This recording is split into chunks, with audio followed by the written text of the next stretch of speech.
You guys, welcome back to Gotta Love Them Movies, your place to talk about the stuff that you love. I'm your host, Mr. Mike Brown. I'm here all the time. I say I'm here all the time, but I actually missed a show yesterday. Whoops!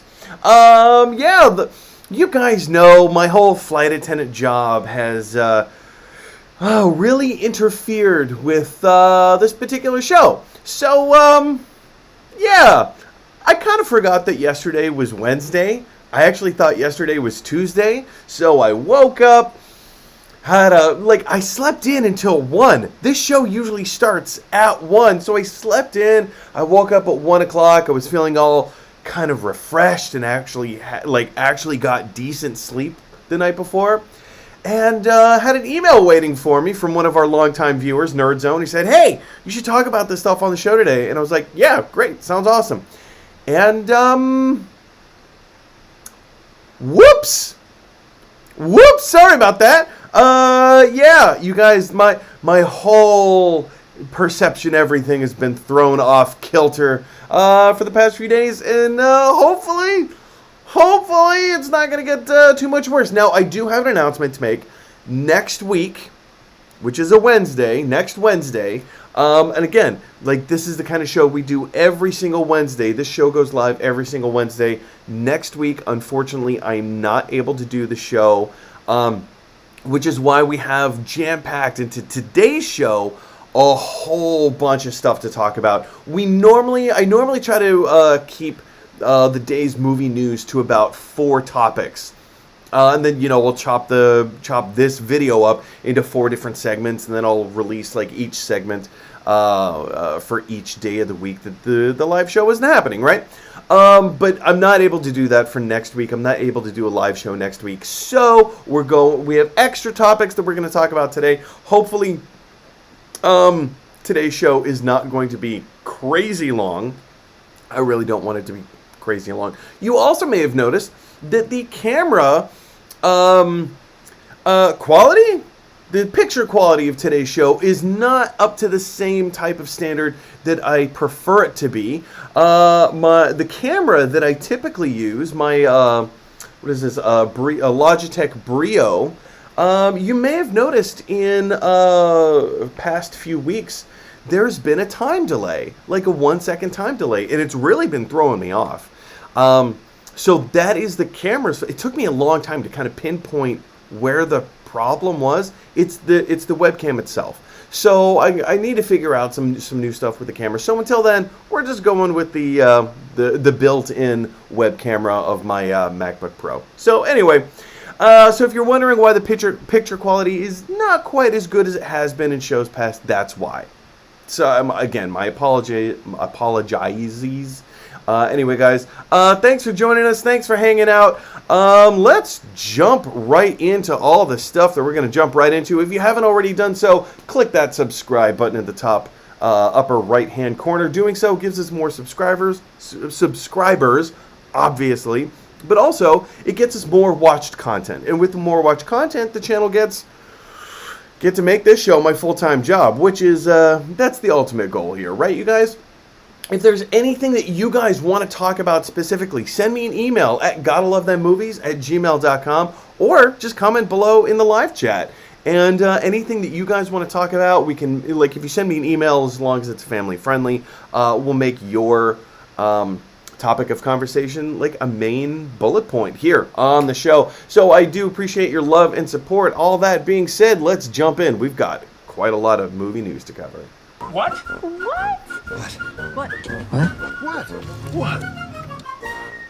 All right, you guys, like I said, we have a lot of movie news to cover. So let's jump right in, and let's talk about something that came out a few weeks ago, actually. Batman, the Caped Crusader, the new animated television series coming out from a lot of different people. Bruce Timm, J.J. Abrams, Matt Reeves. It's coming out on Cartoon Network. This looks to be, or rather it sounds, because we don't really have anything to look at except for this particular image. Let's jump into this particular article from Deadline. We have this incredible kind of piece of art to look at. And I'm actually quite looking forward to this because, as we all know, Bruce Timm was one of the big forces behind getting Batman the Animated Series to happen. And between Batman the Animated, probably Batman the Animated Series was the greatest animated television show of all time. I don't want to definitively say it is what it is. I mean, there are certainly many other contenders. More contemporarily, I would put Rick and Morty at the, close to the top of that list.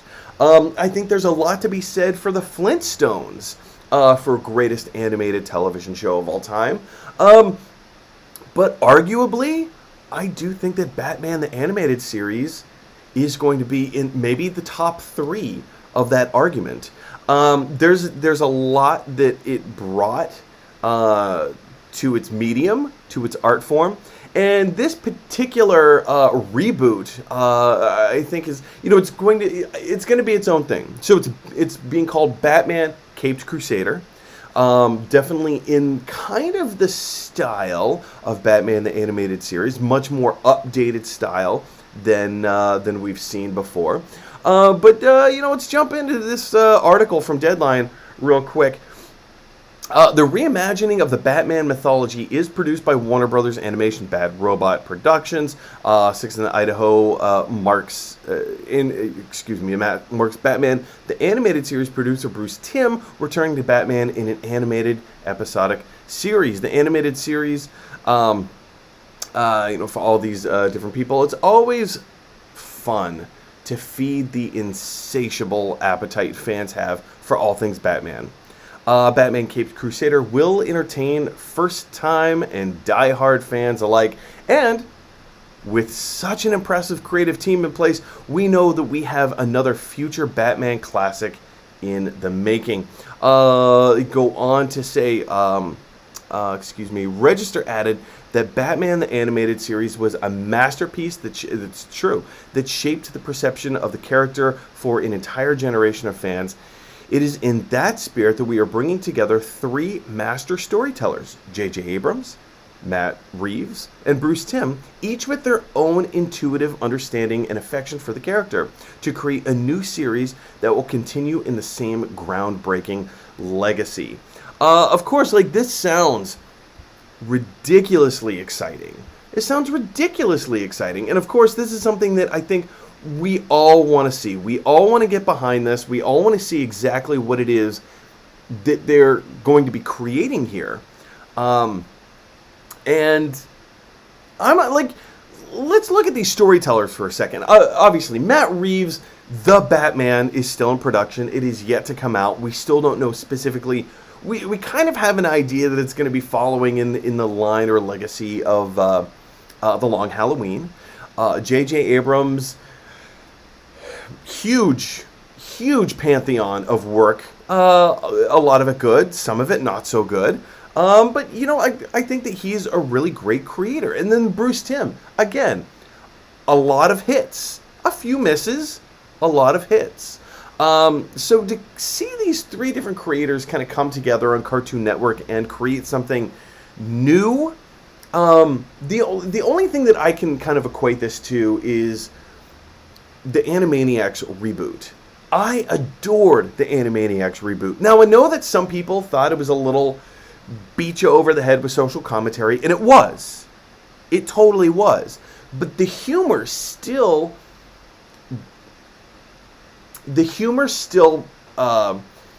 enriched what the original classic was. And it gave us that same taste, that same feeling of this is Animaniacs. And I think this particular project, Batman Caped Crusader, is going to do the exact same thing. I think it's going to give us that same feeling, that same tone, and kind of feed that appetite for a Batman animated series. But you guys, big question for you that I want to know is what you just saw what I changed the topic to for our next topic. But I want to hear what you guys have to say about Batman Caped Crusader. Are you looking forward to it? I understand that this news is a few weeks old at this point, but I still want to hear your thoughts. Are you excited for it? Are you on board? What stories do you think that they're going to tell? I believe it's going to be darker in nature, but who knows? Maybe it's going to be a little more lighthearted. What do you think it's going to be? Jump on down to the comment section below. All right, guys, as you just saw me, I just transferred from one window to the next. You already saw what our next topic is that we're going to be talking about, and that's Transformers 7, Rise of the Beasts. Yesterday, Paramount just dropped the name and the logo for the upcoming Transformers movie, being penned by Stephen Caple. Penned or directed by Stephen Caple Jr. Let's jump into this article really quick, because this is kind of an interesting thing. Paramount has revealed new details for Transformers 7, now officially subtitled Rise of the Beasts. And before we get into the meat and potatoes of this article, I think we all know exactly what this is going to maybe not be, but they say Rise of the Beasts. If you know anything about Transformers, it's Beast Wars, you guys. They're introducing Beast Wars into a cinematic foray. Anyway, now titled or subtitled Transformers 7 Rise of the Beasts. After Transformers The Last Night fell short at the box office, and they got and it was panned by critics, the franchise shifted to a slightly smaller scale focus with 2018's Bumblebee prequel, which was, if you guys haven't seen Bumblebee, it was great. I think it was the best Transformers movie made to date. I do. The first Transformers, it was okay. It was. I know there's a lot of people out there that have a lot of love for the first Transformers movie, and that's fine. Good for you. Awesome. The rest, oh man, Transformers 2, 3, and then there was the Mark Wahlberg movies. I didn't see either one of those. They looked so abysmal to me. I just passed. I watched Transformers 3. Was that Dark of the Moon? Is Dark of the Moon Transformers 3? I think it is. Anyway, I only watched that because I remember I was homesick, or rather I was off of work. I was sick, and there was nothing else that I could figure out to watch on television show. It was on Netflix, so I just queued it up, and I think I fell asleep like during the middle of it. It was so boring. I hated that movie so much. But Bumblebee was fun. It was fun. I really enjoyed it. As the name implies, Transformers Rise of the Beasts will pull heavily from the 1990s Beast Wars Transformers cartoon, which saw the eponymous Cybertron robots turning into mechanical animals instead of cars and planes. Beast Wars was set on a prehistoric version of Earth, which the Maximals and Predacons, descendants of the Autobots and Decepticons, crash-landed on after traveling through a time portal. What? Rise of the Beasts will instead be set in 1994, midway between Bumblebee and Michael Bay's Transformers films, but the Maximals and Predacons will both still appear. So, I mean, in some ways, I'm actually kind of stoked for this. In some ways, I think this is going to be kind of cool. In other ways, I don't know. I don't know what the narrative purpose is. I think one of the strengths of Bumblebee was that it focused on one character, and it told one character's story. And it was about heart. It was about personality. It was about trying to do the right thing and being cut off at every turn, right? And making choices to be the better person. Not just for Bumblebee, but also for Haley Steinfeld's character. Yeah. They both kind of went through this transformative, see what I did there? Journey together. And I think that's what made that movie so good, is that, yeah, it's a Transformers movie, but that plays second fiddle to what is actually important in storytelling. And that's character, and that's development, and that's where they're going. What are they trying to do? What are they trying to accomplish? And then put the backdrop that Bumblebee is a Transformer from outer space, and there's other outer space robots trying to pew, pew, pew, pew, and it makes it that much more fantastical and fun. So I think that was great. Where this particular movie seems a little convoluted to me is now, instead of like having all these other, see, this is what the MCU does so well, is they went through movie by movie and character by character so that we have an actual baseline, so that when you do kind of like more fantastical kinds of things, you have something to build off of and build from and move the story forward. By setting this in 1994, they're setting it back, or they're just like, wiping the slate clean again, which I guess you can do. I guess that's fine. And while it will be definitely exciting to see the Maximals and the Predacons up on the big screen, I don't know what the narrative purpose for we also know that it's going to take place in Brooklyn, in New York, in 1994. So once again, New York is going to get trashed. Maybe I'm being a little too harsh on this. Maybe I am. I don't know. I don't see what the vision is here. Maybe you guys see a better vision than I do. I'm interested to hear what your thoughts are. Am I being a little too harsh on this before we even get like details? I know that Stephen Cable Jr. is attached to this, which should be bloop, thumbs up, 2 thumbs up. I don't know. Maybe they're going to do something really fun and really cool with this. But I want to hear what your thoughts are. Jump on down to the comment section below. All right, guys. Our next bit of movie news we're going to cover today. This morning, a 10-second teaser trailer for Shang-Chi and the Legend of the Ten Rings popped up, and we're going to get a full trailer later tonight. I don't follow sports. I guess there's like a big basketball game or something going. There's a sports event. There's a sports thing happening later. Man, did I just reveal my full nerd card or what? There's a sports thing happening later. I don't know what sport it is. I'm even now I'm thinking like we're in the middle of June. What sports is it? Baseball? Is there a baseball thing happening? Wow. Hello, nerd. Anyway, you guys. Marvel and Disney they're dropping the full trailer for Shang-Chi and the Legend of the Ten Rings later tonight. But in preparation for it, they dropped kind of a 10-second teaser saying, hey, big trailer come tonight, right? And we get to see a taste of the Ten Rings being used by the Mandarin. My first knee-jerk reaction when I saw this 10-second trailer was, whoa, as it's hard to describe. It's almost like these power rings kind of creating like a gauntlet around the Mandarin's arm. Like he gets to kind of control them like mini saucers, almost like a miniature version of Cap's shield. But through electromagnetics or whatever, they come back and like maybe it's 5 on this arm, and he gets to kind of like shoot them off wherever he needs to, and then they come right back to him, which is a really cool concept. That is a really cool concept for a weapon. I never would have thought of that.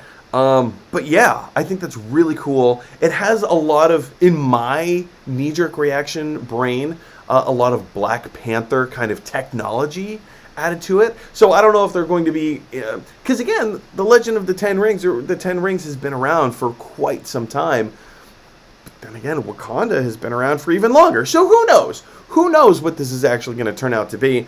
What are the Ten Rings? How do they work? Like, are the Ten Rings going to be the focal point of the movie, in that it's the weapon technology that's going to, kind of change or revolutionize the evil world? Whoever has their hands on this technology, maybe it's like the ultimate evil tech or something. I don't know. But it looks really cool. Guys, what do you think about the Mandarin using the rings as like gauntlet, kind of like thrower rings? I don't know, whatever you want to call it. I think it looks really cool, and I'm definitely excited for the trailer to drop later tonight. But what are your thoughts? Jump on down to the comment section below and let me know. All right, guys. Our next bit of movie news to cover is this: The Suicide Squad. We got our final trailer. We finally got the final trailer, and it looks to me. I mean, yes, we get a little bit more of the story. We get a little bit more of an idea as to what is happening. We had the starfish, and I can't remember Starro, the big starfish villainous kind of thing from. I think it comes from another planet, or like it eats planets, or I don't know, something like that. I'm sure you guys can give me all of the goss about Starro down in the comment section below. Anyway, yeah, so we finally got an idea as to what this movie is about and why. Amanda Waller in this trailer provides a very interesting line of dialogue where she says, everyone on this team was chosen for a very specific purpose. Now, of course, I'm paraphrasing, but she says something to the effect of like, we need you because of your special gifts, of your talents.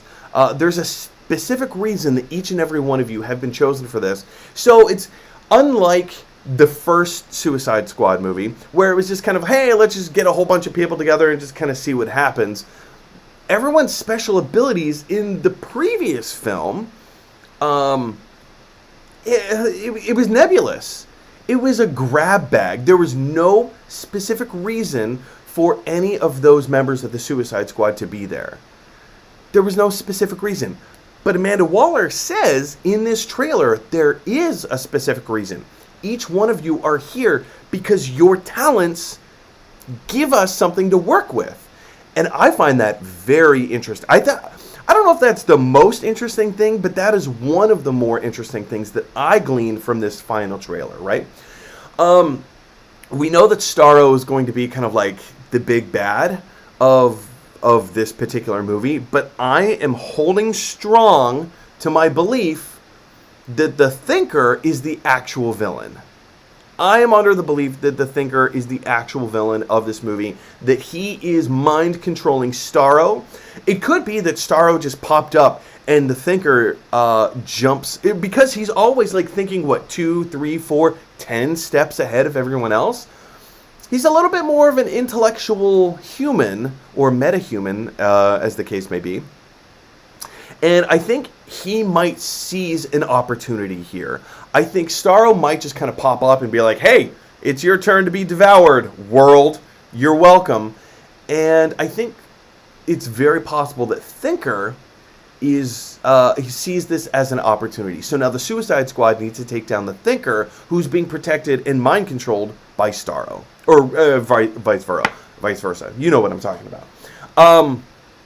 Yeah, that's still what I think is happening here. That's my own thoughts and opinions. That's my own belief, based on what I've seen and kind of the little things that I can piece together. But who knows? I could be way off the mark here, you guys. I could be way off the mark. I want to hear what your thoughts are. First of all, what did you think of the trailer? Did you think it was worthy of this being the final trailer? Do you think that there was more here?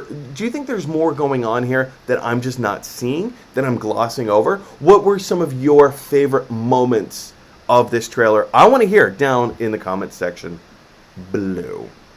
All right, you guys, our next bit of movie news. Sonic the Hedgehog. Sonic is back, you guys. Sonic is back. Yeah, they're in the middle, or rather, they have finished filming this already, which, first of all, I think that's pretty encouraging. They finished the filming within, I think it was under 2 months.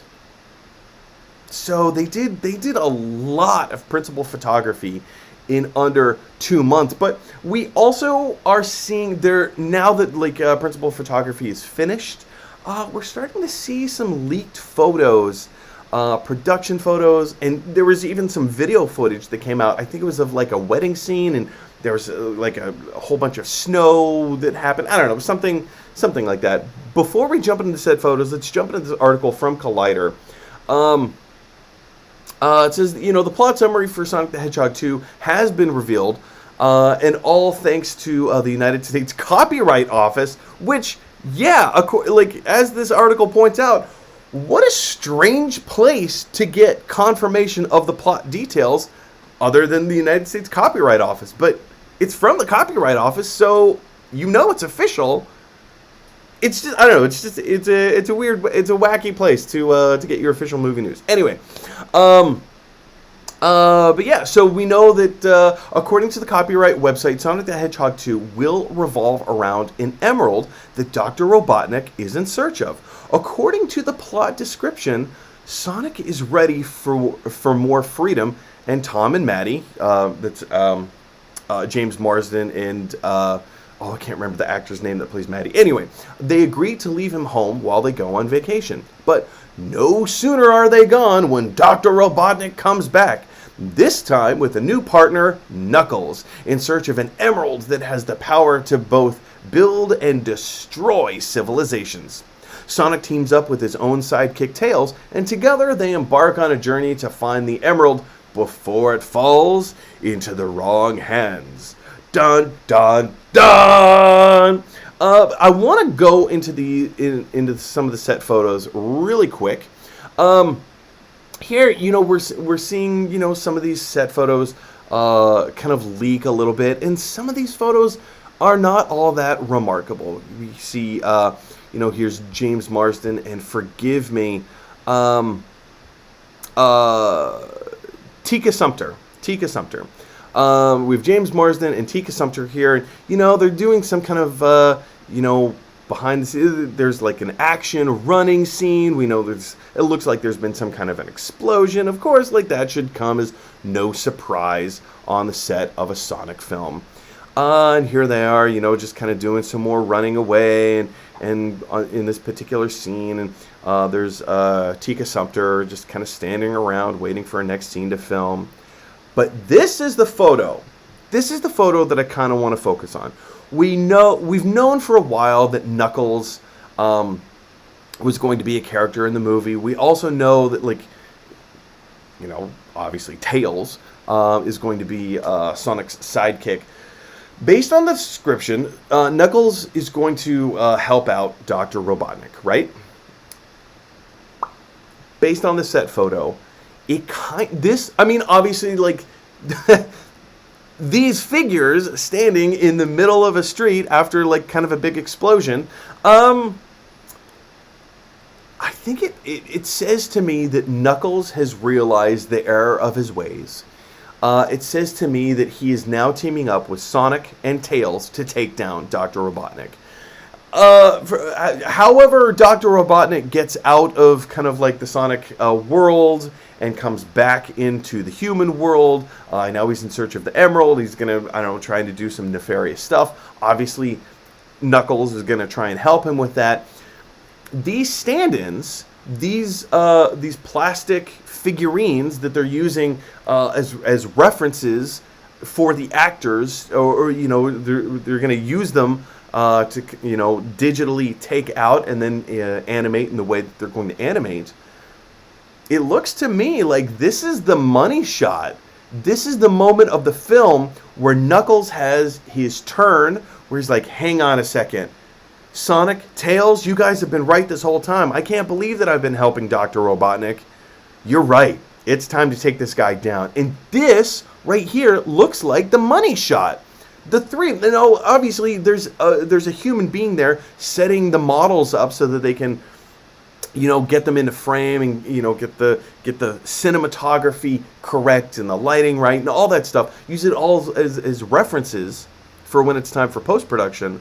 And they're all going to be digitally removed and then animated and, what have you. But to me, you guys, this screams the money shot. That screams the money shot. That's like the moment in the trailer. The first trailer, I think, is going to end on this particular note of whoa, Knuckles is now teaming up with his fellow buds. He's going to take down Dr. Robotnik. And I think this is kind of exciting. I think it's kind of fun. The first movie wasn't incredible, but it was fun. It was still fun. It was still kind of cool to see it all go down. Like, not a great film, but also not as bad as I think a lot of us thought it was going to be. So yeah, I'm excited to see what Sonic 2 is going to bring. None of the other set photos or, the videos that leaked, I think are all that exciting.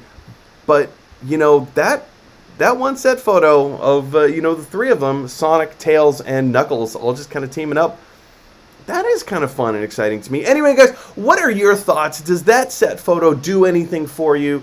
How excited are you? Do you think I'm generally kind of correct in how this the story of this is going to unfold? Or do you think I'm way off the mark? Am I speculating way too much? What are your thoughts? Jump on down to the comment section below. All right, you guys, our next bit of news, it goes back to the MCU, and it's She-Hulk. We know that She-Hulk is filming. It's been in production for a little while now. And again, based on some new photos, some new set photos, we know that Mark Ruffalo is back in his mocap suit.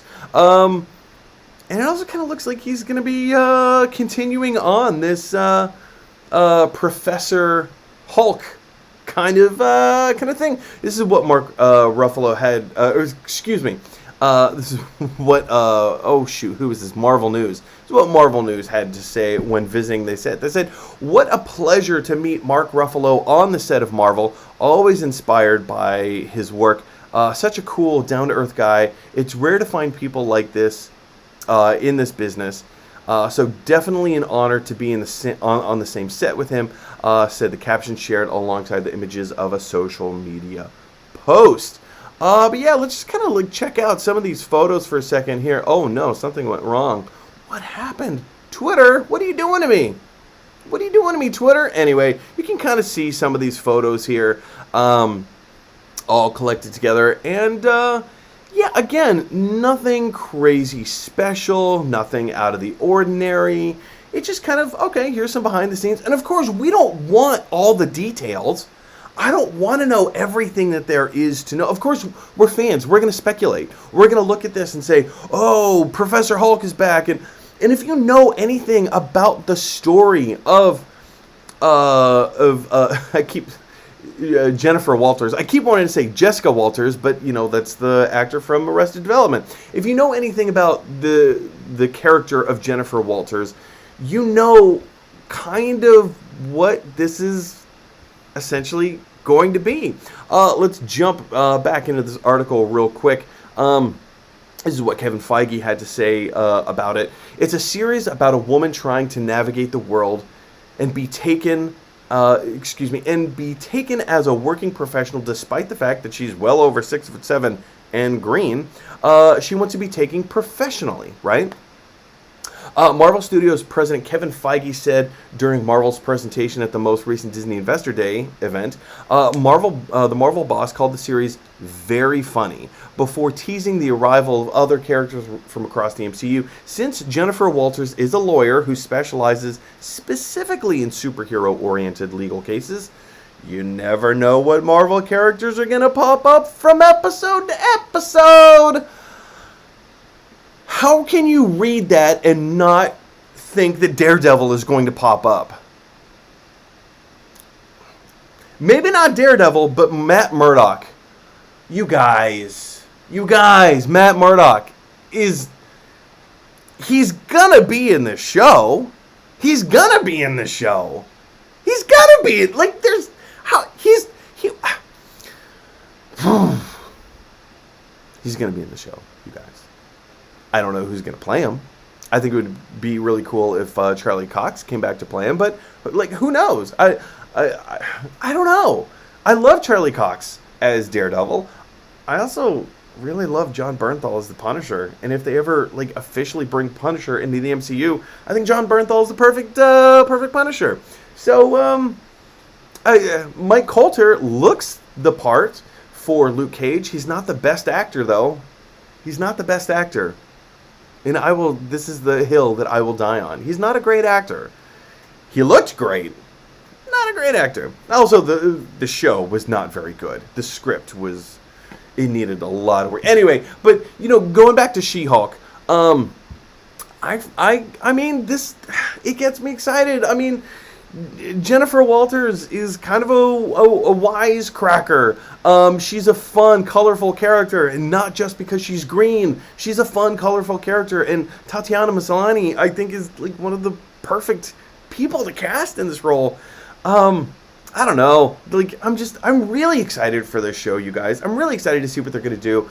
I've really enjoyed what the MCU has done with the Hulk character over the years. I'm not a huge fan of the Professor Hulk version. Not a huge fan of Mark Ruffalo playing Professor Hulk. Not because I don't like Professor Hulk, but because the way that the Russo brothers mishandled his character, they gave him nothing to do. He was there to figure out a problem. He was there to start the process of figuring out time travel. That was it. Which Tony Stark figured out anyway. He figured out what they were doing wrong. So you didn't even need Professor Hulk, in that role. Anyway, I don't know. I feel like I'm getting too hung up on the Professor Hulk thing, but to see Professor Hulk, and I think that's exactly going to be the necessary transition for Jennifer Walters to become She-Hulk. We know that she gets sick and she needs a blood transfusion, and she gets one from her cousin, Bruce Banner. And, not his decision, not anyone else. It was just kind of like, hey, she needs a blood transfusion, and then she becomes She-Hulk. So I do think that this is going to be chock full of comedy. I think it's going to be fun. I think it's going to be interesting. I don't know. It might have like a little Ally McBeal feel to it, or like a Veronica Mars kind of feel to it. I'm looking forward to seeing what this is going to turn out to be. But guys, I want to hear from you. What are your thoughts about She-Hulk? What are you looking forward to? What do you think the story is going to be? Jump on down to the comment section below. All right, you guys, speaking of set photos, I feel like today is set photo day. We've got so many more set photos coming out from the set of The Flash. Now, of course, The Flash being directed by Andy Muschietti, who also directed It Chapter 1 and It Chapter 2, and, a host of other things. It Chapter 2, it was okay. It Chapter 1 was excellent. Scared me to death. But it was an excellent movie. So I'm kind of looking forward to see what The Flash is going to be. And of course, let's scroll down and see some of these set photos here. First one that we see is of Michael Keaton as Bruce Wayne. Looks like he's kind of like standing on the steps of like City Hall or something. This particular image harkens a lot to me of was it Batman Returns? Or was it? Oh, man. I'm having a hard time thinking. I want to say it was Batman Returns, where Bruce Wayne was kind of like standing amongst the whole crowd. I think it was. I think it was Batman Returns, where he was... Man, somebody correct me. Or maybe it was the Uncle Bingo version of Joker in the original Batman.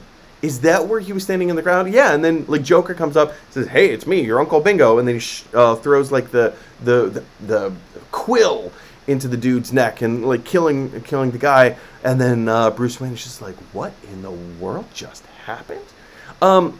You know what I'm talking about. I genuinely can't remember. Was it Batman 1989 or was it Batman Returns, where Penguin comes up out of the sewer for the City Hall? It doesn't matter. But this image kind of brings some of those thoughts and feelings back to me a little bit. Let's jump into some more of these set photos. As we scroll down, we get our first, as this Twitter post says, our first high quality look at Sasha Cal. Is it Cal or Callie? I'm going to call her Callie. Sasha Callie as Supergirl in The Flash. Now, I've got to admit, you guys, I'm not a huge fan of this look. I don't think that this particular costume is becoming on the actor. Of course, like the cape is still going to be CGI'd in, which that's fine. She's on wires. She's obviously like flying. She's floating. I don't know. I don't think that the look of this costume is right for her body type. I think there's a way to have drawn some of the lines and contours a little bit differently that would have been better for her. But then again, who knows? Like maybe once they CGI the cape in, everything's gonna look fine. I don't know. I just the abs don't look real to me. But then again, we said this about Shazam when the Shazam costume, the first Shazam costume, was revealed, and we looked at it. We saw some of the set photos. We go, oh no, that does not look good.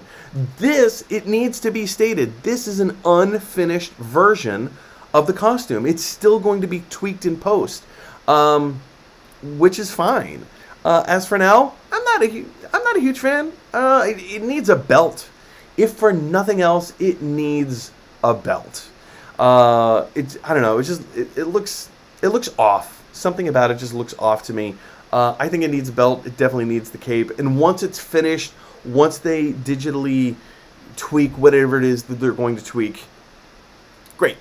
We'll see it then. But for now, I don't know. I'm not a huge fan of it. Let's keep scrolling down. Of course, we see Sasha Calle in a few other shots here. This is a very interesting one here. Here we see Barry Allen on the same steps as presumably as to what we see Bruce Wayne in kind of like probably the same scene. But we also see his ring. Barry Allen's wearing a ring.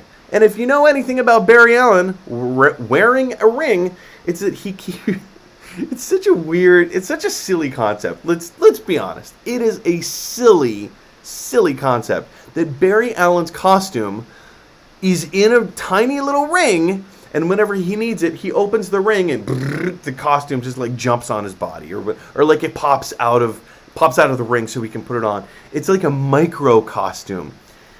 I don't know. It's silly. It's a silly concept. I think we can all agree it's a silly concept.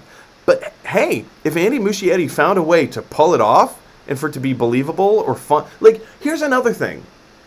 Andy Muschietti is great at creating tone. He's great at creating tone. So let's move away from the horror genre for a second. If he makes this a fun, upbeat, lighthearted comedy movie, his costume being kept in a ring could actually be kind of funny. Like, that could be a really great gag. As long as they don't overuse it.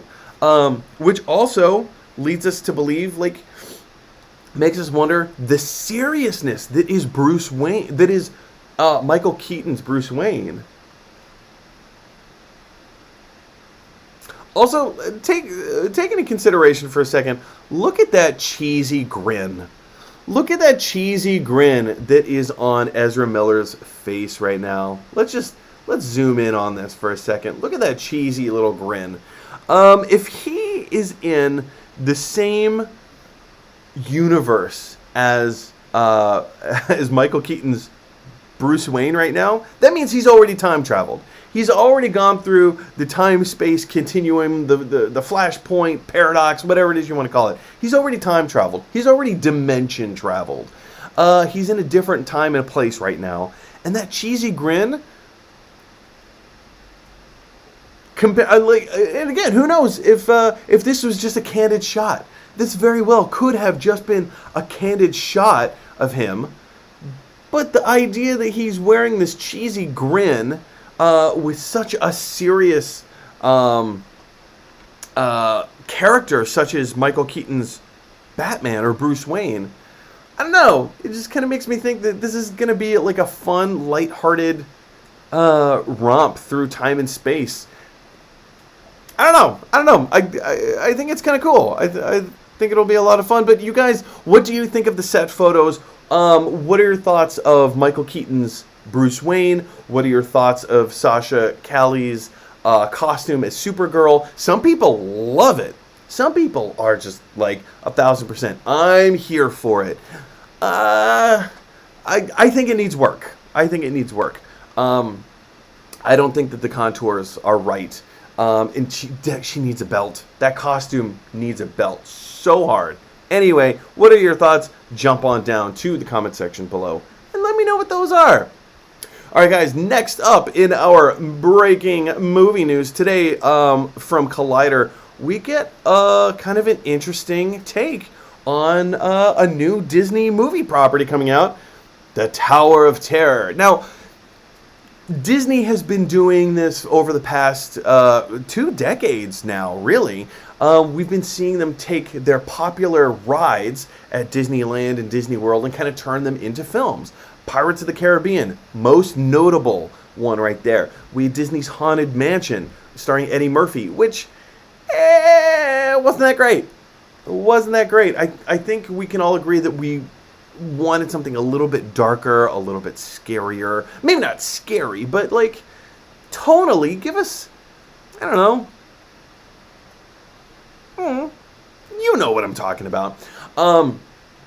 Let us not forget, in the 90s, in the early 90s, we got a Tower of Terror movie starring Steve Guttenberg and Kirsten Dunst. Do you remember that? It was a made-for-TV movie. It was not very good. What other?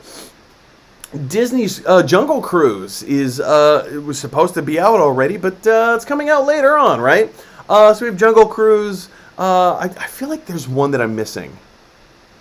Oh, I feel like it doesn't matter, you guys. There's a whole bunch of rides that have been, movies based on the rides. And this is the newest one, Tower of Terror. Now, Scarlett Johansson is set to produce. This particular article from Collider says she's also going to star in the movie. That kind of goes against some other reports that I've seen, but you know, we'll take it at face value, kind of take it for what it is. 2-time Oscar nominee Scarlett Johansson will produce Disney's Tower of Terror movie, which will be developed as a starring vehicle for the studio's Black Widow actress. Collider has exclusively learned. All right, so Collider here is saying that they exclusively know that not only will she produce, she's also going to star in it. Great, cool, awesome. Toy Story 4 director and Inside Out scribe Josh Cooley is currently writing the script, though plot details are being kept under wraps somewhere on the tower's top floor. Johansson will produce via her production company, yada yada yada. Tower of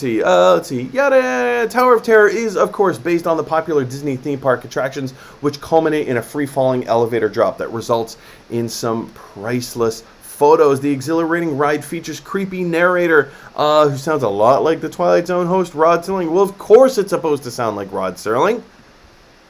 Of course it is. Anyway, guys, like that article kind of goes and gives a little bit more background of this and that and the other. I'm actually really excited for this. If you know anything about me, Tower of Terror and Haunted Mansion, those are my 2 favorite rides at Disney. Those are my 2 favorite rides at Disney. My favorite ride, hands down, period, holds no barred, is the Harry Potter, not Escape from Gringotts, the other one. The castle one. I can't remember. The Forbidden Forest? Something, I don't know, something like that. That's my favorite ride, hands down, ever, period, amen. I don't know. Tower of Terror and Haunted Mansion, they're right there. They tie for second place. They're both so good. Tower of Terror just creates, well, Haunted Mansion too. They create this atmosphere that is just, it's spooky and it's creepy, but it's the atmosphere that you just love to live in. It's not scary. You don't feel like something is going to pop out and get you. And I think that's the genius of this ride. The story of the Hollywood Tower of Terror is that, like 100 years ago or however long it was, and in the 1920s, in the heyday of the Hollywood Tower Hotel, all these various people get in the elevator, and lightning struck the elevator, or the hotel. The elevator dropped from its highest point, and everyone in the elevator presumably died. They're not going to come straight out and say they died, but let's be honest. The next time we see these people, they're all ghosts. So I think we are going to get a little bit of a ghost story in this. I have a feeling that Scarlett Johansson, as much as I would love for her to be a ghost, one of the main ghosts in this, I think she's going to be the protagonist. I think she's going to play kind of the entry point of the audience member.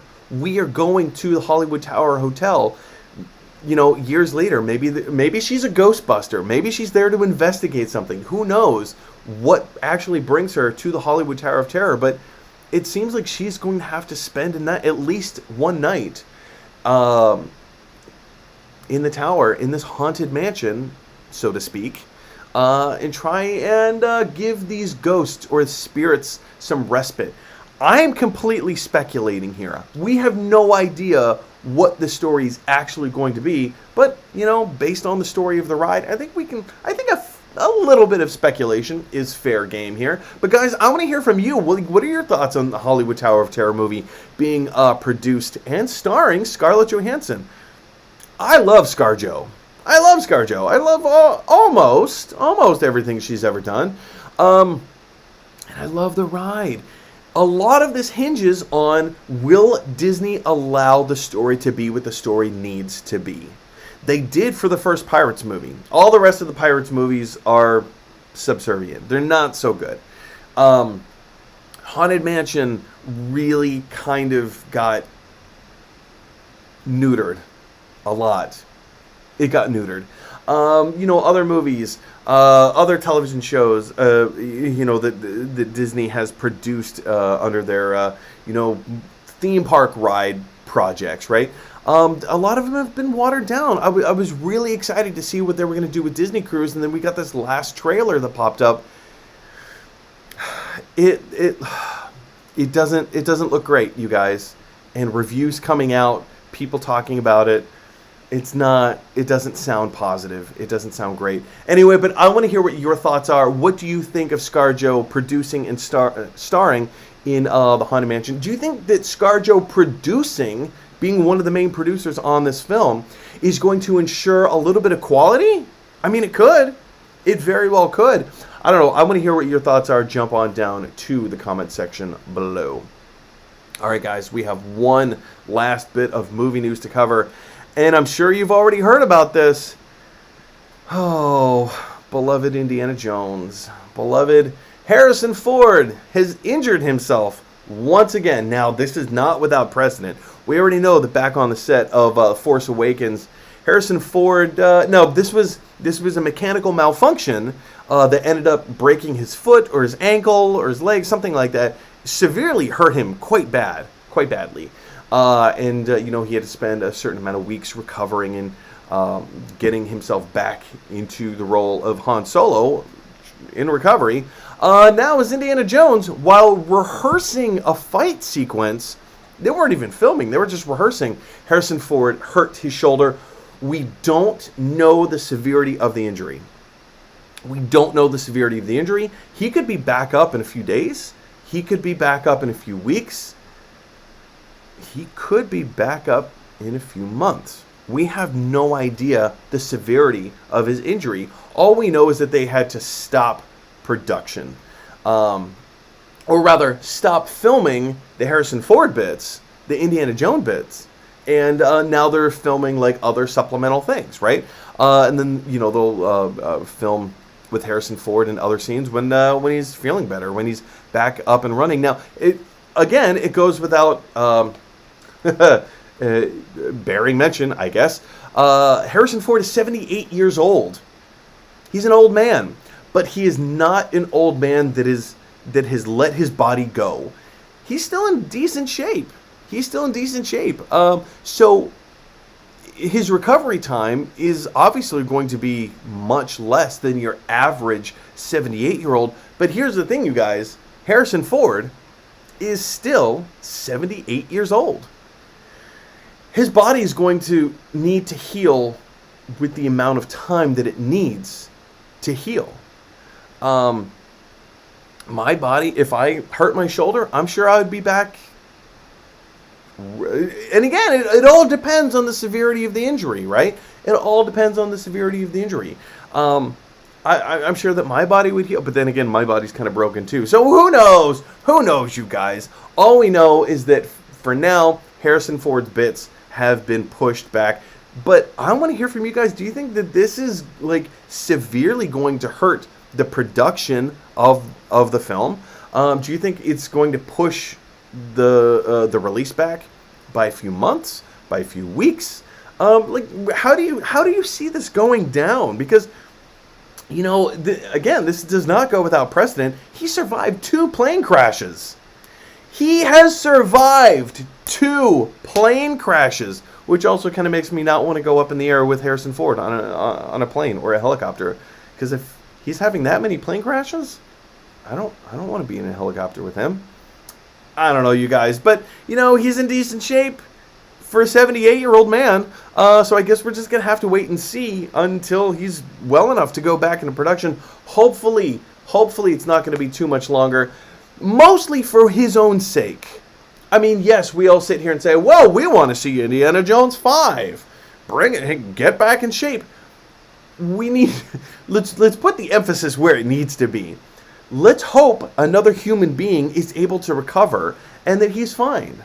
He's a beloved icon. He's a beloved actor. He's a beloved personality in the entertainment world. So, yeah, we want to see more of him, you know, as Indiana Jones, maybe as Han Solo, maybe as playing other new characters and stuff like that. But on a human level, I just want another person to be okay. But, you know, be that as it may, what do you guys think? How long do you think it's going to take for him to recover and get back up on his feet, proverbially? Let me know down in the comment section below. Okay, you guys, we have spent quite a decent amount of time covering. We covered 9 different topics in an hour. I think that's a new record for me. With all that being said, you guys have been jumping in with your own thoughts and feelings. Let's jump in and take your live questions now. It's alive!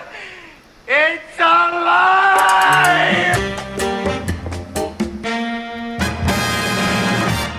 All right, you guys.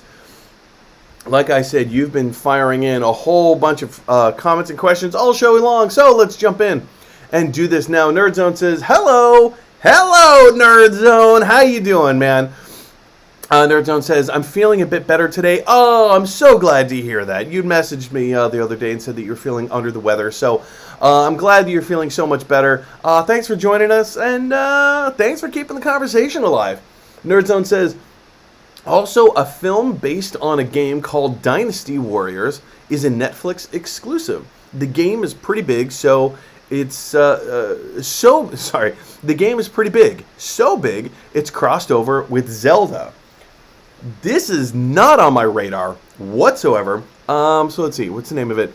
Dynasty Warriors. Hold please. Let me look this up real quick. Dynasty Warriors. Dynasty Warriors. Alright, let's go Netflix. Dynasty Warriors, Netflix, Empire's GameStop. Okay, here's the official website on Netflix. Yeah, that's me. I'm watching Dynasty. Whoa! You probably saw me jump just then. Alright, hold on. Here's... Oh man, that scared the living crap out of me. All right, so you know, like whenever you open Netflix or like you go to like some, I don't know, whatever thing on Netflix, and then the trailer automatically starts playing. That's literally what just happened to me, and I was not expecting it. And the trailer starts with a huge explosion, and so that's what made me jump. Whoa, that scared me to death. All right. Looking at the trailer here, let's see. Warlords, warriors, and statesmen wage for a battle for supremacy in this fantasy tale based on the hit video games and the romance of the Three Kingdoms. Interesting. All right, so knowing absolutely nothing about this property, I am looking at this trailer. I'm looking at the special effects. I'm looking at the world of which it looks to inhabit. Hearing what you have to say, that it's such a big game property that it's actually crossed over with Zelda, I mean, that could pave the way for, I mean, a Zelda TV show on Netflix. I know that Zelda is one of those properties that people have been wanting to see a live screen. What am I trying to say? Live action adaptation of for quite some time. There have been fan films that have been made about Link, the adventures of Link in Zelda, which have actually been kind of good, like fairly decent. So I think if a show like this works, that could be interesting. Or is it a film? Excuse me, I keep calling it a television show. It is a film. My apologies. Yeah, that could be really cool. All right, let's go back into the comments. Nerdzone says, my generation had a Batman series called Brave and the Bold, a mixture of 60s and modern, and the legendary Troy Baker as the voice actor. I've seen a couple of episodes of Batman the Brave and the Bold. It didn't speak to me. I think the animation style was a little too how do I put it? Young. The animation style was not geared for a more adult audience. But from what I understand, Brave and the Bold was actually kind of a decent show. So I'm not all that familiar with Troy Baker. I'll have to look him up at some point. Nikita Nyan sends in 2 emojis with no mouths. I'm guessing that means you're not entirely sure what to say about any particular topic that we were talking about when you sent those in. So, but Nikita, thank you so much for at least writing something, giving us more to dissect and talk about. Biffer the Hobbit says, hey, how you doing, Biffer? Biffer, Boffer, Bofer. Yeah, I mean, the Hobbit movies, but the Lord of the Rings movies, yeah. I actually, you know what? The animated Rankin Bass film of The Hobbit, I think, is far superior than what Peter Jackson did with the live action Hobbit movies. They weren't terrible. They weren't train wrecks. Oh, it was long and dragged out, and it was, I don't know. I feel like The Hobbit is a smaller story, and they tried to tell it on a bigger scale. And so with the Lord of the Rings is a big story on a big scale. So I think that works, but The Hobbit is a small story that they told on a big scale. So I think that's one of the reasons why it doesn't work so well. Anyway, moving on. Nerdzone says, want to know how I found your channel? I looked up how to watch Zack Snyder's Justice League in the UK, and your vid came up and a day after I saw the video, they announced it on Sky and thought I'd share the news. I vaguely, and that Nerdzone, that's when you were going by your other handle. You were going by a very different handle at the time. Yeah, I remember you had sent that in. And that's, I mean, that to date, that video of mine that you referenced, that is my second highest watched video. Currently, right now, as everything stands, if you go through my channel one by one, if you go through my videos on my channel one by one and look at the view count, the average number of views that my channel gets is very minimal. I think I have a Spider-Man video up there. Here, let me bring it up real quick. Because my videos don't get a lot of views currently, and that's why I'm trying to build the channel. I'm trying to build it so that we get more views. Okay, so here we go. What kind of Sinister 6 movie is Sony planning? It was a video that I did last week. 6 views. Are we better off for not getting a Spider-Man 4? 13 views. Next video, 4 views. Indiana Jones video has almost 300 views. So yeah, that one's not so bad. Tyrese Gibson, did he just confirm that Morbius is in the MCU? That has 6 views. Another video, 11 views, 8 views, 25 views, 7, 9, 94, 11, 62, 18. So the vast majority of my views are under 100. The vast majority of my views are under 100. I have a Beavis and Butthead video that's 378 views. Pet Sematary 2, 17 views.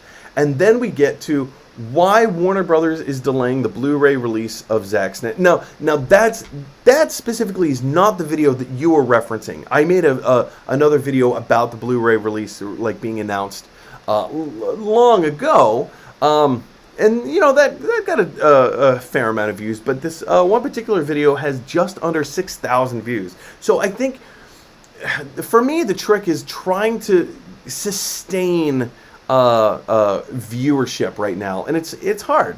It's really hard. So I mean, here's a video that I did about Venom. It has 1 view, 1, and let's be honest, it's probably from me watching my own videos, because I do that because I want to see what I do. What do I do that's good, and what do I do that's not so good. But again, Nerdzone, thanks so much for watching. Like, I genuinely could not do this without you. Nerdzone says, I watched the cartoon of Transformers. Say this in a British accent, Mike. Not my cup of tea, Governor. All right. No. Now you got me in my head. Not my cup of tea, Governor. Governor. Depends on what kind of like English accent you want me to do. If I do my Northern Irish, which you say is rubbish, to which I say your assessment is rubbish, sir. Anyway. Not my cup of tea, Governor. That's my, I guess that would be more of a Dick Van Dyke English accent. Not my cup of tea, Governor. Which is funny. Here's a funny story about that. You guys know that I'm an actor. You know that I'm a comedian. I haven't done anything grandiose. I've done a few episodes of Law and Order. I've done a few smaller television shows, a few short films, a few commercials. Nothing grand, and I think I was gonna post the link to one of my commercials. I totally forgot to do that. Nerdzone, reach out, remind me to send you the link of that commercial that I'm talking about. Intel commercial. But yeah, once upon a time, I just decided to try something different. So there's a story. Let me go to this view real quick.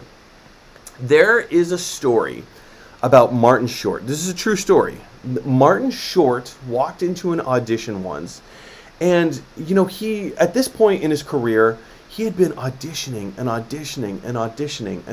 for so many different projects, right? And he never got hired. It's nothing against him per se. It's just he wasn't right for the role that he was auditioning for.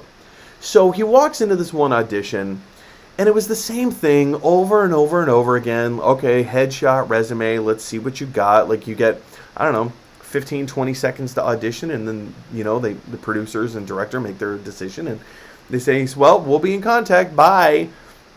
So he wanted to do something very different. And this is the most genius thing. I love this story so much. He wanted to do something to kind of make himself stand out a little bit. So what he did is he took a black magic marker, and on his headshot and resume, he drew like some glasses and a mustache on his resume. And then with the same magic marker, he drew glasses and a mustache on his own face. So when he walks in, he hands them the resume, and they look at it and go, why did you draw all over your resume? And then they put it down and look at his face, and it was genius. It was completely genius. Now, did he get the part? No, he didn't. But I love that story because it's such a memorable thing. And he said he wasn't expecting to get the role. What he was expecting was for them to remember him. And that was the goal. So I remember once I did my own version of it. This ties in Nerdzone with what you were saying about the British accent. I wanted the casting directors to think that I was doing an excellent American accent.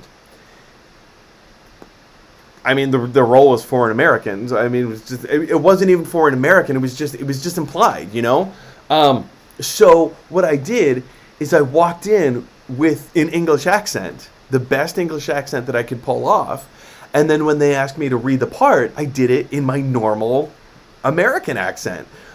And they were actually really impressed. I was wrong for the role. I was wrong for the part. But they told me afterwards, they're like, wow, your American accent is great. Like, where are you from? And so we started, like, of course, because I used to live in the UK for a little while. And with the whole flight attendant job, like, I'd been back and forth. So I think I said something like I was from, oh, man, Slough. I was from Slough. I told everyone that I was from Slough. If you're not familiar with Slough, it's not far from where the Heathrow Airport is, right outside of London. And if you're from Slough, my apologies, but let's be honest, Slough doesn't have the best of reputations. Slough is like the Staten Island of England. And that's all the more I'm going to say about that. Let's jump back into your live comments here. Nerdzone says, well, the Euros have been happening, which is the European Cup before the World Cup. Come on, England. Yeah, let's go, England. You guys should kill it at football. Let's see what you got. Go, England. I have no allegiance, you guys. You know I'm not a sports person. I worked for 2 seasons for the Philadelphia Phillies, doing crowd entertainment work, and I only cared because it was entertainment work. It wasn't sports related. It was at a sporting event, but it wasn't sports related work. Anyway, yeah, so I have no allegiance. Nerdzone says, maybe that's what the trailer will be linked to. And I believe, correct me if I'm wrong, but I believe that is in reference to Shang-Chi and the Legend of the Ten Rings. You go on to say the 10 Rings is just the Mandarin's fancy Channel ring collection. Oh, Chanel ring collection.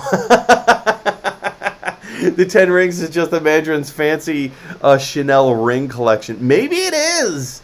Who knows? Maybe it is. Maybe Shuri over in Wakanda made like these really kind of like cool mystical Chanel based rings, and the Mandarin was like, mine, yoink. Who knows? Nerdzone says, wait, I think the emerald could be a Chaos Emerald. This is in reference to Sonic the Hedgehog. Wait, I think the emerald could be a Chaos Emerald, Master Emerald, or the Phantom Ruby. Also, Sonic is 30, yes, as of yesterday.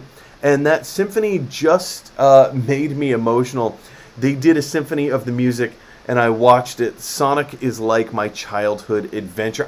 You've told me multiple times that Sonic the Hedgehog has played a big part in your childhood, and I love that. I absolutely love that. I love that Sonic is, it's coming back in popularity. Because I remember when I was a kid, Sonic the Hedgehog and Sega Genesis had just been released.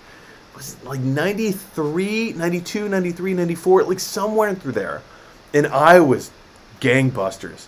I'm gung-ho.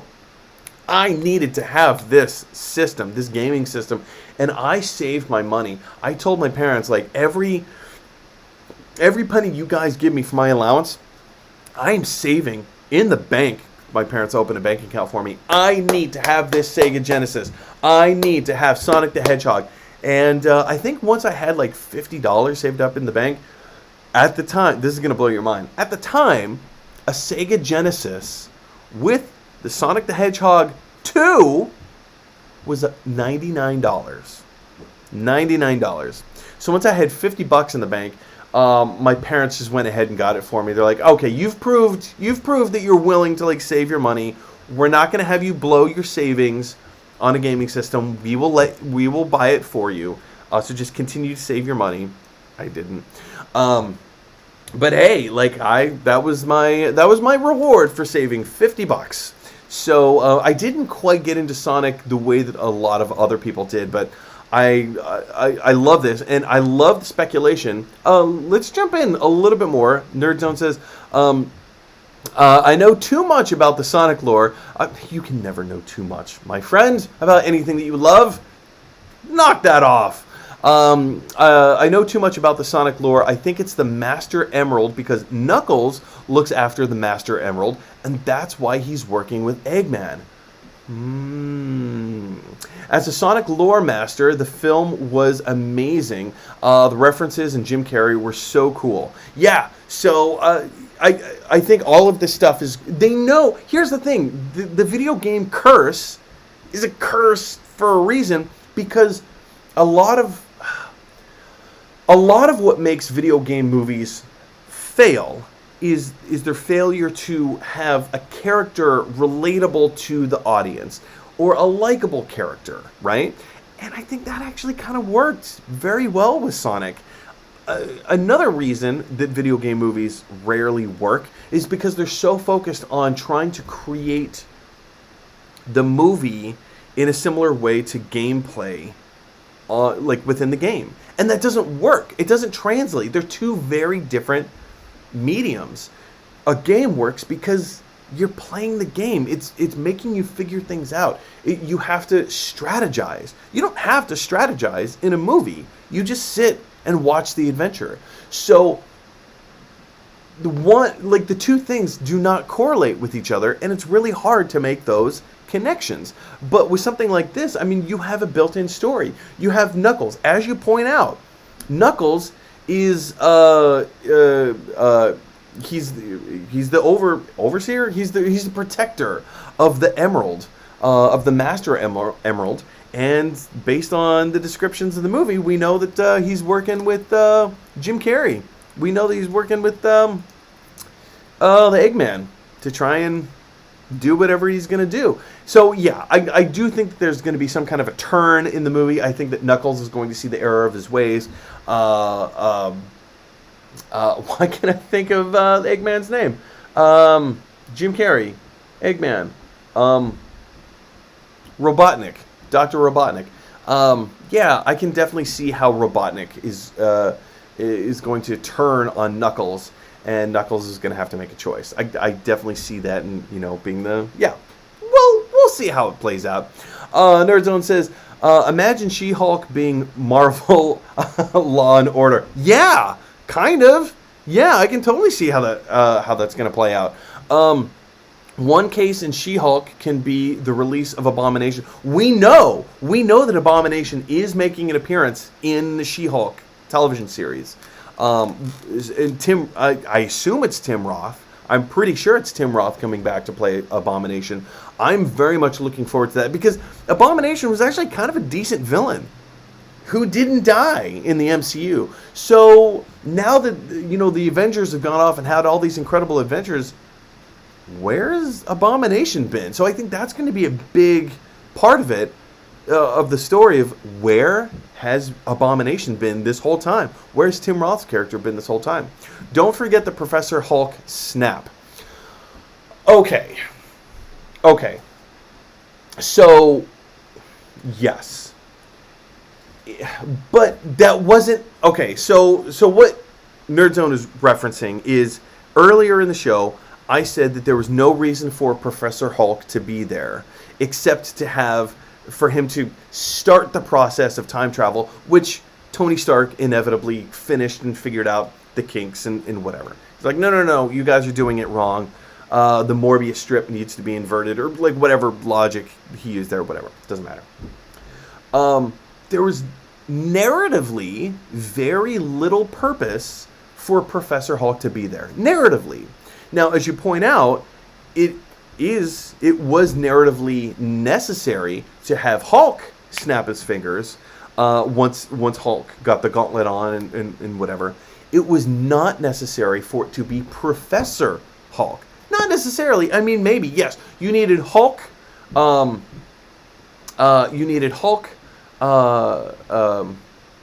I'm losing my train of thought. Yes, you needed Hulk there because he had the stamina. He had the mass. He had the strength, the physical strength to endure what it takes to snap your fingers, right? With the gauntlet, the Infinity Gauntlet. And I can understand the argument. That you need that it needs to be Professor Hulk to snap his fingers, because you need to have the presence of mind. You have to understand what it is that you're snapping back into existence. And the rest of the team needs to have those assurances to know that if you give it to if you give it to Professor Hulk as opposed to Hulk, that you're going to have that clarity of mind. I understand that. But if that's the only thing, that's the only reason for Professor Hulk to be there, okay, but the way the Russo brothers handled Hulk was so poor. I needed to see what was his, it was, last we saw of Hulk before Endgame was, I'm too scared to come out of my shell. Bruce Banner can fight this fight on his own without me. Thanos just kicked my butt. I'm scared of Thanos. I'm out of here. I'm not coming out. So there is a more interesting story to see what was. So I'm going off on a tangent here. There's a more interesting story there than just, hey, we need Professor Hulk to snap his fingers at the end of the movie, so we're just gonna have Professor Hulk. I want to see that transition. What was the thought process there? Maybe if we can get a standalone Hulk movie that takes place between Infinity War and Endgame that shows us that transition, maybe I could get down with that. I don't think that's going to happen. Because Universal Studios owns the distribution rights to any other standalone Hulk movie. So no, I don't think that's going to happen. But yeah, I mean, you do bring up a good point. It didn't make a lot of sense to me why Professor Hulk was the way that he was without any explanation. And they gave a brief explanation, but it did not feel earned. And I could go off on it for a while longer. Nerdzone says the bit where Batman is in the crowd reminds me of 1989 Joker feather pen. Yeah, okay. So I was having a hard time trying to figure out, was it the Uncle Bingo version of Joker where he throws the quill into the dude's neck, killing the guy on the stairs, or was it Penguin from Batman Returns? Because both scenes take place on the steps of City Hall. So, but yes, Nerdzone, you and I are in exact alignment right there, and thank you. It was 89 Joker, the Uncle Bingo version of Joker. Nerdzone says Ben Affleck's Bruce Wayne made the Ring. I mean, it's possible. It's possible.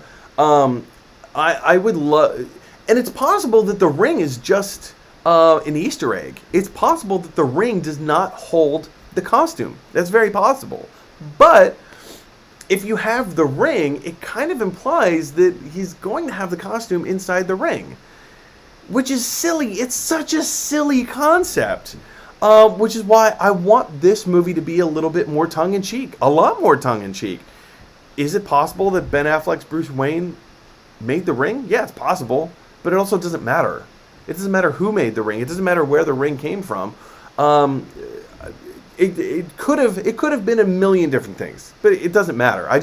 I want the Ring to be a stupid joke because it's such a stupid comic book invention. It's so dumb. So I want it to be played as a dumb joke. Nerdzone says, so many films based on the rides. I can't wait for the Disney World Transport film. Right? What about the World of Tomorrow ride? Or Spaceship Earth. You know, if they did a Spaceship Earth movie, sorry, my hair is getting in the way of everything. If they did a Spaceship Earth movie, that actually could be pretty decent. That could be decent. I don't know, like Epcot. What about like the tour of the world? You could do a tour of the world. I don't know. There's so many different like interesting rides that could be turned into movies. Like obviously we need a better Haunted Mansion movie. We just need a better Haunted Mansion movie. We're getting Muppets Haunted Mansion, which I reserve judgment for. I'm excited about because I love the Muppets, and Muppets deserve to have control of the world. I love the Muppets, but I'm also cautiously optimistic about it. The Muppets, under Disney's hands, do not have the best track record. They've produced some really cool stuff, but the good stuff that they've made does not hold the belief in, like, Disney doesn't, like, believe that it's going to succeed, so they don't continue with it. So the Jason Segel Muppet movie was excellent. The sequel that they rushed immediately afterwards failed because they rushed it, and it didn't have talent behind it. They had talent in the movie, but they didn't have talent making the movie. And so, like, the movie failed. It was so bad. It was really bad. And the Muppets television show that's a great show. It was filmed in the same style as The Office, same style as Parks and Rec, same style as Modern Family. It had that same kind of, like, interview, like, real up close and personal kind of feel to it, where, you know, they do cutaways. Miss Piggy has her own late night talk show. Kermit is the executive producer on the show. There's a writer's room with Gonzo and Rizzo. It's a great show. But there's only, 13 episodes or 18 episodes, something like that. Not a lot. And Disney didn't believe in it. It also didn't get the viewership that they were hoping for, and they nixed it. They didn't back it. They should have. It was a great show. Anyway. But yeah. I want more of this stuff, man. I want more of this. Nerdzone says, where did we go? There we go. If Small World was a film, it would be a horror film. Oh, man. I've said this multiple times on this channel in the past. It's a Small World After All is a terrible ride. It has a lot of love out there. I understand. But I don't understand the love for the ride. I don't. It's a dumb ride. When it was originally made in, the late 60s? Early 70s? 72, I believe. Correct me if I'm wrong. I believe Disney World opened in 72. Somebody correct me there. But It's a Small World After All came from Disneyland. And I will die on this hill. That is a terrible ride. It's stupid. It's dumb. I understand that people love it. I just think that it's a dumb ride. But yes, if they turn that ride into a movie, a horror film, it would have to be. That just makes all the sense in the world. It needs to be a horror film, right? And that is a movie I would watch. I think that would be fun. Nerdzone says, I think Harrison Ford needs a wheelchair more than I do.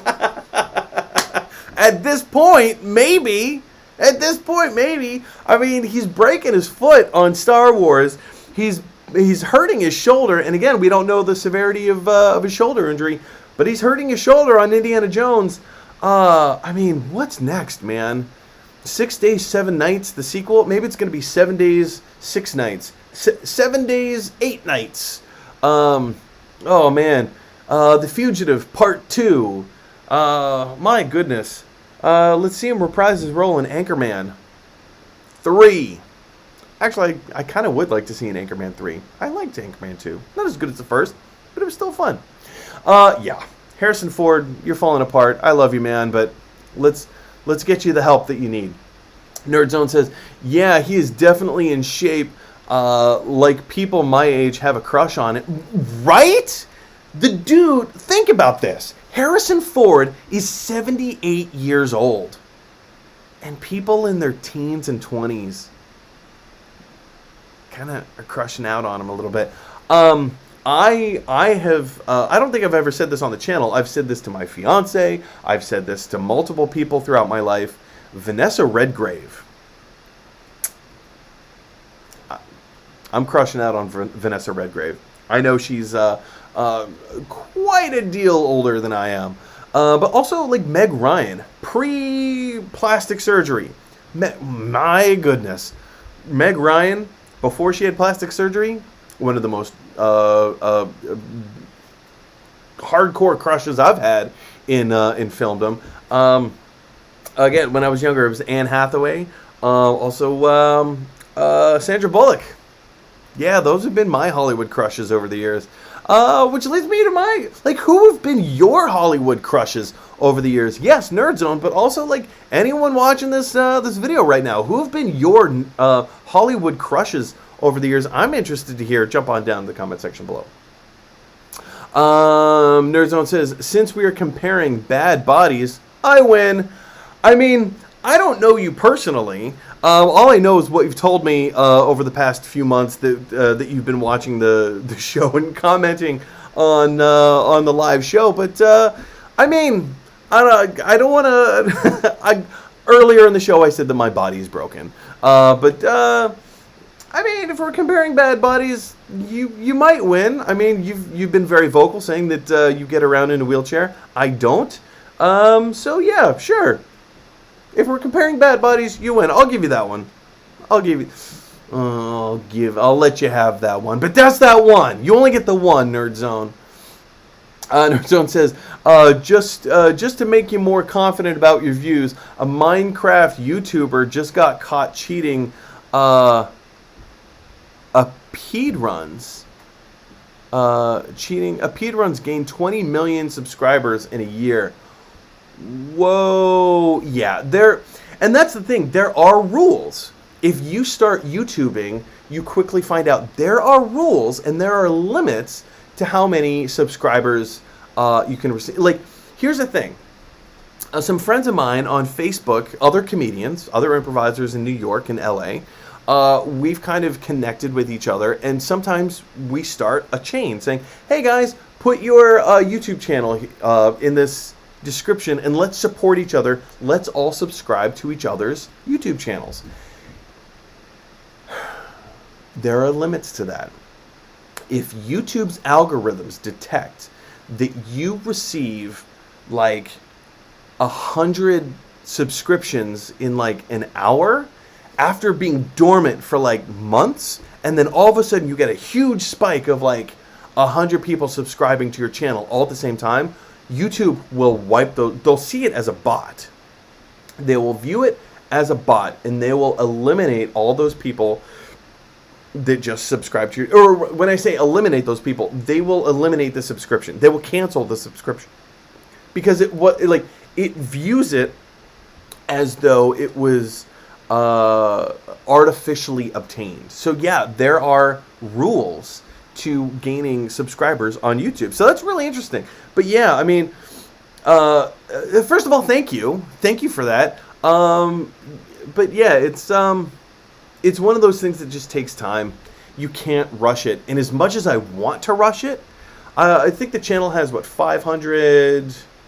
How many are we at? We're at 567, I believe. 576. We're at 576 subscribers, which, way to go, everybody. Thank you so much for subscribing. If you're watching this, thanks for subscribing. Thanks for watching the videos.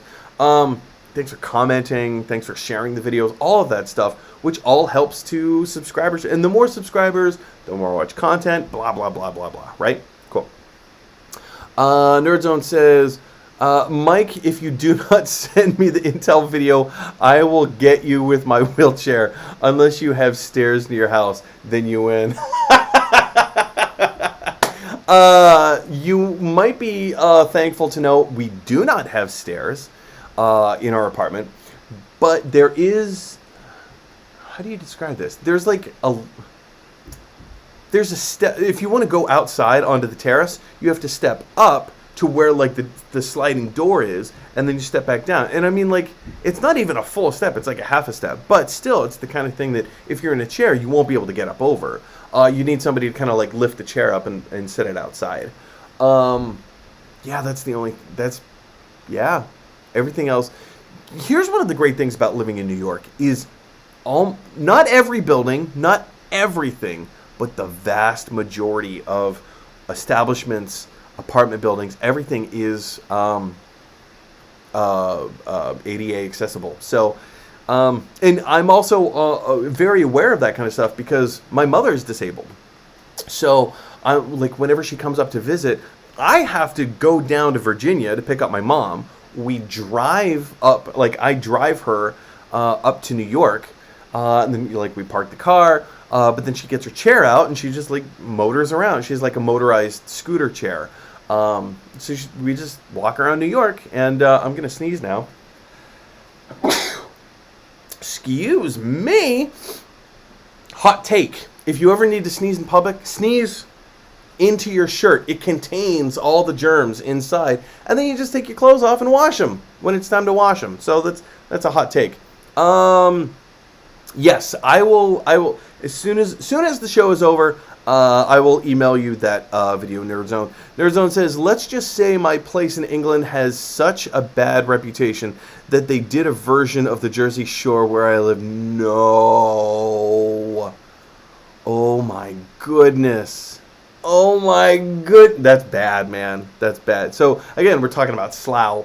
Yeah, Slough. I've spent a fair amount of time in Slough. Again, the whole flight attendant job. We stay at a hotel in Slough. I'm not going to say which one, but we stay. I don't know if we still do, but we used to stay at a hotel in Slough, and yeah, it's kind of a. I'm going to say it's a rough neighborhood, but it's not great. It's not great. They have a movie theater there, and so I'd go to the movies all the time in Slough. It was kind of fun. Nerdzone says, plus some game films ruined their franchise, like Prince of Persia's last thing was the... Ooh, I didn't know that. They didn't make any more Prince of Persia games after that? Interesting. I realize it's a bad movie, but I actually kind of liked Prince of Persia. I kind of liked it. I'll have to watch. It's been years since I've seen it. It's been years. Gonna have to watch it again. Pirates of the Pancreas might get a film. What? What is Pirates of the Pancreas? Might get a film. Oh, okay. I will look this up. Pirates of the Pancreas. What? I don't understand what this is. Rick and Morty, Pirates of the Pancreas on YouTube. Is that what you're referring to? Rick and Morty, Pirates of the Pancreas. I'm gonna have to look into this. I genuinely have no idea what Pirates of the Pancreas is. Except for this little Google search that I just did that brings up a Rick and Morty video. Yeah, let's look into that a little bit more. Nerdzone, me and my dad have a crush on Natalie Portman until she got buff. Would that not enhance the said crush? I would think that would enhance the crush. Would it not? I don't know. But hey, crushes are crushes. We all feel how we feel, right? But that's it. Natalie Portman, I will say, younger Natalie Portman. Well, man, I got to watch how I phrase that. When Natalie Portman was in V for Vendetta, I think that's what did it for me. Okay, you say Rick and Morty. Yes, great. Interesting. I didn't know that that was... I'll look into that. Maybe I'll, in 2 weeks, because again, can't do a show next week, but in 2 weeks, put the... Nerdzone, send me an email about that, and I'll be sure to make it into a video in, the next 2 weeks, after I come back from break. Speed runs, not peed runs. Yeah. Oh, shoot. Where was it? Hold on. Let me scroll back up to it. Just to make more confident about it, reviews, Minecraft YouTuber got caught cheating speed runs game. Yes, that makes so much more sense. It's like, what is a peed runs? Got it. Unless he peed while he ran. Terrible joke, Mike. Terrible joke. Last comment. You don't even drive. Your mom there. You just jump on the back of her scooter and tell her to hurry up. Yes! Yes! I mean, I think mom's scooter only goes I think at top speed, 10 miles an hour. I think that's top speed. Which for a scooter, that's kind of booking it. That's kind of booking it a little bit. Yeah, so from Virginia, mom lives an hour south of Washington, D.C., so to get to New York, that would take... On the train, it takes 5 hours. But, I think the drive is something similar, 5 or 6 hours depending on traffic. But yeah, that would take forever. Mom, I'll just get like a little bullwhip and just like hang on to the back of the scooter and just whip her right in the back. Hurry up, mother! Whoopsh. We've got a show to catch. Whoopsh. Yeah, I will. I have, one time when she came up, because I don't know if you've ever been in New York, but sometimes the sidewalks get a little crowded. And sometimes you kind of have to walk in the street to get to where you're going. And so for my mom, so right after my dad died, that was the first time that I brought mom up to New York. Like, just to kind of get her out of her head, get her out of like the environment that she's been in. And, just give her something new or different to focus on, right? So I brought her in her scooter on the New York subway. She was mortified, just completely terrified. She was confident that the train was going to the doors were going to close on her as she was like getting her scooter onto the train. Like we had to take the bus. We did it twice, once downtown, once uptown. She was mortified, never did that again. So she's fine on the bus, but yeah, it was fun. And again, like driving in the street, having her go out into the street, be like, Mom, like the cars are fine, they're not gonna hit you. And she's like, whoa! It was wonderful. It was a wonderful, wonderful moment. Guys, that's gonna do it for today's show. Thank you so much for watching. Thanks for giving us stuff to talk about and to speculate about. If anybody wants to get a main topic on the show, just send me an email. If there's anything that I have missed, if there's anything that you want to remind me to talk about, send me an email at gottalovethemovies@gmail.com. As long as your comment or question is family friendly, we'll make it a main topic here on the show. You guys, if you like this video, click like. If you really like this video, click subscribe. And if you really, really like this video, click share.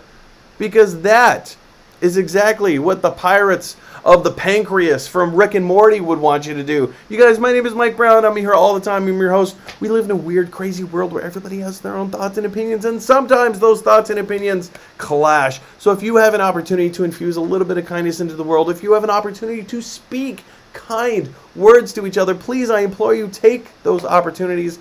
As always, in the words of Bill and Ted, be excellent to each other. I will see you guys in 2 weeks.